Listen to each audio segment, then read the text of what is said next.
మంత్రి నాదెండ్ల మనోహర్ శ్రీకాకుళం జిల్లా లావేరు మండలంలో ధాన్యం కొనుగోలు కేంద్రాలను పరిశీలించారు. రైతులు ధాన్యాన్ని దళారులకు అమ్మి మోసపోవద్దని చెప్పారు. ఇక ధాన్యం కొనుగోలుకు ప్రభుత్వం అన్ని చర్యలు తీసుకుంటోందని అన్నారు. 24% తేమ ఉన్నప్పటికీ ధాన్యం కొంటామని చెప్పారు. ధాన్యం కొనుగోలుకు 2,000 కోట్ల రూపాయలు వెచ్చించామని మంత్రి మనోహర్ తెలిపారు.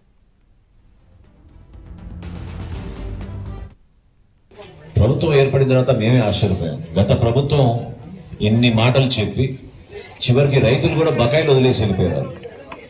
ఎవరు కూడా గతంలో ఊహించలేము. మనం 1674 కోట్ల రూపాయలు బకాయిలు వదిలేసి రైతాంగాన్ని ఇబ్బంది పెట్టి వెళ్ళిపోయేవాళ్ళు.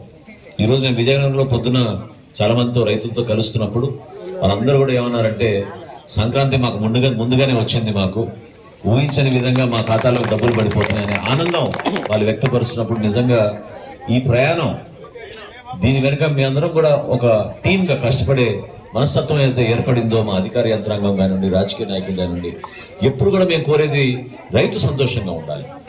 ప్రభుత్వం ఏర్పడిన తర్వాత మేమే ఆశ్చర్యపోయాం. గత ప్రభుత్వం ఎన్ని మాటలు చెప్పి చివరికి రైతులు కూడా బకాయిలు వదిలేసి వెళ్ళిపోయారు.